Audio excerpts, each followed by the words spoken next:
Hello everyone, welcome back to PC shortcuts.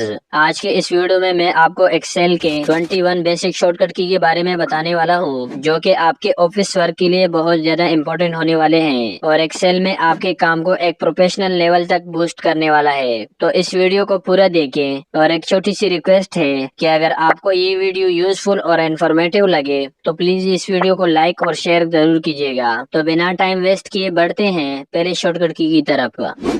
Control space. अगर data में आपने किसी कॉलम को सेलेक्ट करना है तो आप कंट्रोल स्पेस की मदद से कर सकते हैं। जैसे फर्ज कर इस डेटा में मैंने डी वाले कॉलम को सेलेक्ट करना है, तो डी कॉलम की किसी भी सेल को आपने सेलेक्ट रखना है और कीबोर्ड से कंट्रोल स्पेस की को प्रेस करना है। तो आप देख सकते हैं कि ये डी वाला कॉलम सेलेक्ट हो गया है।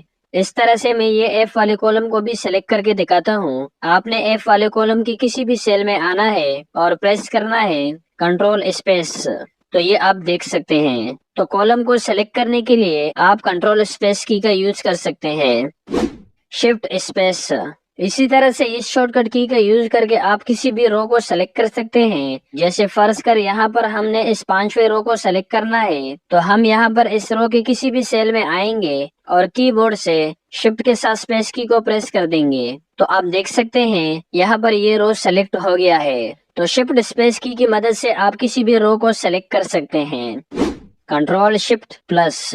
इस शॉर्टकट की मदद से आप डेटा में कॉलम या फिर रो को इंसर्ट कर सकते हैं। फर्ज कर यहाँ पर हम एक कॉलम इंसर्ट करना चाहते हैं, तो आपने यहाँ कॉलम को सेलेक्ट करना है और कीबोर्ड से कंट्रोल शिफ्ट के साथ प्लस की को प्रेस करना है। तो आप यहाँ पर देख सकते हैं कि यहाँ पर एक कॉलम इंसर्ट हो चुका है। इस तरह से आप रो को भी इंसर्ट कर सकते हैं। आपने यहाँ से रो को सेलेक्ट करना है और कीबोर्ड से कंट्रोल शिफ्ट के साथ प्लस की को प्रेस करना है। तो आप देख सकते हैं यहाँ पर एक रो इंसर्ट हो गया है। तो डेटा में कॉलम या फिर रो को इंसर्ट करने के लिए आपने कंट्रोल शिफ्ट के साथ प्लस की का यूज करना है।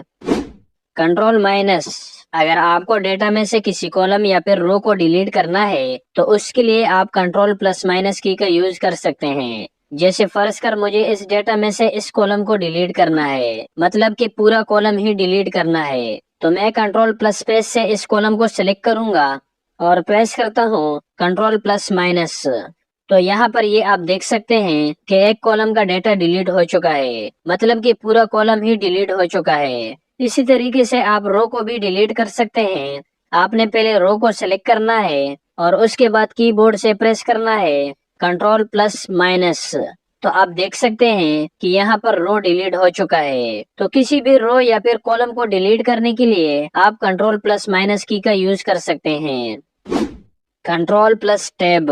अगर फर्ज कर आपके पास दो या इससे ज्यादा वर्कबुक ओपन है, तो एक वर्कबुक से दूसरे वर्कबुक में जाने के लिए आप इस शॉर्टकट का यूज कर सकते हैं। जैसे मैं फाइल पर आकर यहाँ से एक और फाइल को ओपन करता हूँ। अब हम एक वर्कबुक से दूसरे वर्कबुक पर जाना चाहते हैं, जिसके लिए हम कीबोर्ड से कंट्रोल के साथ टैब के बटन को प्रेस करेंगे। तो ये आप देख सकते हैं कि हम एक वर्कबुक से दूसरे वर्कबुक में स्विच कर चुके हैं। अगेन प्रेस करेंगे तो ये आप यहाँ पर देख सकते हैं। तो एक वर्कबुक से दूसरे वर्कबुक पर जाने के लिए आप कंट्रोल के साथ टैब की का यूज कर सकते हैं। Control F9। एक्सेल में अगर आपको एक्टिव वर्कबुक को मिनिमाइज करना है तो इस शॉर्टकट की का आप यूज कर सकते हैं। फर्ज कर हमने इस वर्कबुक को मिनिमाइज करना है, तो कीबोर्ड से कंट्रोल के साथ F9 को प्रेस करना है। तो आप देख सकते हैं कि ये वर्कबुक मिनिमाइज हो गया है। तो अगर आप एक्सेल में मल्टीपल वर्कबुक पर काम करते हैं और आपने किसी एक वर्कबुक को मिनिमाइज करना है, तो वर्कबुक को मिनिमाइज करने के लिए आप कंट्रोल के साथ F9 की का यूज कर सकते हैं। Shift F11। इस शॉर्टकट की से आप यहाँ पर एक नया शीट इंसर्ट कर सकते हैं। यहाँ पर आप देख सकते हैं हमारे पास एक शीट है। अब फर्ज कर हमें यहाँ पर एक और शीट चाहिए, तो बिना माउस के आप कैसे कर सकते हैं? तो आपने कीबोर्ड से शिफ्ट के साथ F11 को प्रेस करना है। तो ये आप देख सकते हैं कि हमारे पास एक नया शीट आ चुका है। तो आप नया शीट इंसर्ट करने के लिए शिफ्ट F11 का यूज कर सकते हैं। Alt EL। इसी तरीके से अगर आप किसी शीट को डिलीट करना चाहते हैं तो उसके लिए आप इस शॉर्टकट की का यूज कर सकते हैं। जैसे फर्ज कर मुझे इस शीट 3 को डिलीट करना है, तो हम पहले शीट 3 में आएंगे और उसके बाद कीबोर्ड से ऑल्ट प्रेस करके E और L को प्रेस करेंगे। तो आप देख सकते हैं कि शीट 3 यहाँ पर डिलीट हो चुका है। ऑल्ट ई एल को प्रेस करना है तो ये शीट 2 भी डिलीट हो चुका है। तो किसी भी शीट को डिलीट करने के लिए आपने ऑल्ट ई एल को याद रखना है। Control page up page down, अगर आपने बिना माउस की मदद से अलग अलग शीट में जंप करना है तो उसके लिए कंट्रोल पेज अप डाउन का यूज कर सकते हैं। आगे की शीट में जाने के लिए आपने कंट्रोल के साथ पेज डाउन की को प्रेस करना है और पीछे वाली शीट में जाने के लिए आपने कंट्रोल के साथ पेज अप की को प्रेस करना है। तो इस शॉर्टकट की मदद से आप अलग अलग शीट में जंप कर सकते हैं। कंट्रोल शिफ्ट एल, जैसे फर्ज कर मेरे पास ये एक डेटा है और इसमें मैं फिल्टर अप्लाई करना चाहता हूँ, तो उसके लिए मुझे इस डेटा में कहीं पर भी क्लिक करना है और इसके बाद कीबोर्ड से कंट्रोल शिफ्ट के साथ एल के बटन को प्रेस करना है। तो यहाँ पर आप देख सकते हैं कि हर कॉलम में ड्रॉप डाउन एरो आ चुका है। तो ये इस डेटा में फिल्टर अप्लाई हो चुका है। आप इस एरो पर क्लिक करके यहाँ से फिल्टर सेलेक्ट कर सकते हैं और अगर आपको इस फिल्टर को रिमूव करना है तो आपने अगेन कंट्रोल शिफ्ट के साथ एल के बटन को प्रेस करना है तो ये रिमूव हो जाएगा। तो कंट्रोल शिफ्ट एल की मदद से आप डेटा में फिल्टर अप्लाई कर सकते हैं। इस शॉर्टकट की से आप रिबन को शो एंड हाइड कर सकते हैं। जैसे फर्ज कर हम इस रिबन को हाइड करना चाहते हैं तो कीबोर्ड से कंट्रोल के साथ F1 को प्रेस करना है तो ये रिबन हाइड हो चुके हैं। अगर दोबारा शो करना चाहते हैं तो अगेन कंट्रोल के साथ F1 को प्रेस करना है तो ये शो हो जाएंगे। तो रिबन को शो एंड हाइड करने के लिए आप कंट्रोल F1 का यूज कर सकते हैं। कंट्रोल F2 की इस शॉर्टकट की को आप प्रिंट प्रीव्यू के लिए यूज कर सकते हैं। जैसे फर्ज कर मुझे इस डेटा का प्रिंट देखना है कि प्रिंट करते वक्त ये कैसे दिखेगा, तो इसके लिए आपने कीबोर्ड से कंट्रोल के साथ F2 बटन को प्रेस करना है। प्रेस करने के बाद आप देख सकते हैं कि इस डेटा का प्रिंट प्रीव्यू आ चुका है। ये यहाँ पर आप देख सकते हैं। तो किसी भी डेटा का प्रिंट प्रीव्यू देखने के लिए आपने कंट्रोल F2 का यूज करना है।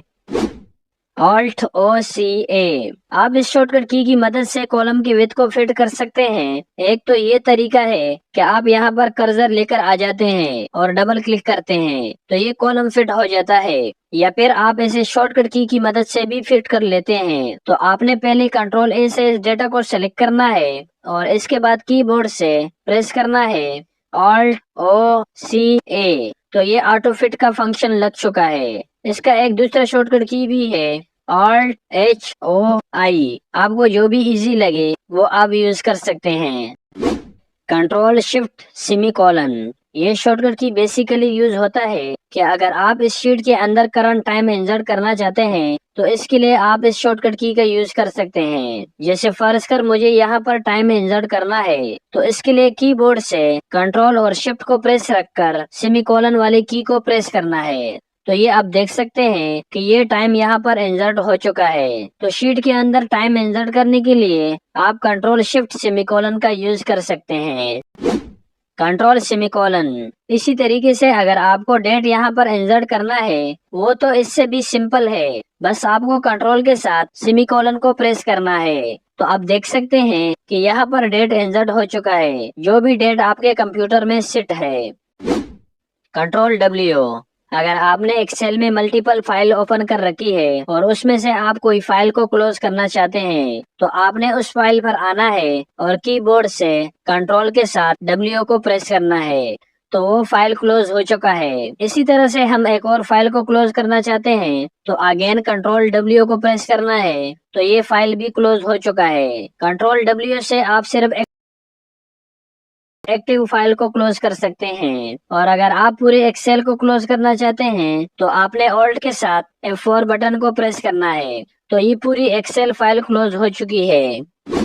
कंट्रोल+1, फर्ज कर यहाँ पर मेरे पास एक डेटा टेबल है। इस डेटा में ये कुछ नंबर है मेरे पास और मुझे इन नंबर का फॉर्मेट चेंज करना है। तो मैं पहले इन नंबर को सिलेक्ट करता हूँ और इसके बाद कीबोर्ड से कंट्रोल के साथ 1 प्रेस करता हूँ। प्रेस करने के बाद हमारे पास फॉर्मेट सेल का डायलॉग बॉक्स ओपन हो जाएगा। अब इस फॉर्मेट सेल के डायलॉग बॉक्स में आप इन नंबर को कौन से फॉर्मेट में रखना चाहते हैं वो आप यहाँ पर डिसाइड कर सकते हैं। आप करेंसी फॉर्मेट में रखना चाहते हैं या अकाउंटिंग, या फिर बहुत सारे फॉर्मेट्स यहाँ पर दी गए हैं। ये नंबर जनरल फॉर्मेट में है और मैंने इसे नंबर फॉर्मेट में रखना है। तो मैं यहाँ से नंबर फॉर्मेट को सिलेक्ट करता हूँ और इसके बाद ओके पर क्लिक करना है। तो ये आप देख सकते हैं कि ये नंबर फॉर्मेट अप्लाई हो चुका है। तो क्विकली अगर आपको फॉर्मेट सेल करना है तो Ctrl+1 को आपने याद रखना है। ये आपको फॉर्मेट सेल का डायलॉग बॉक्स ओपन करके देगा।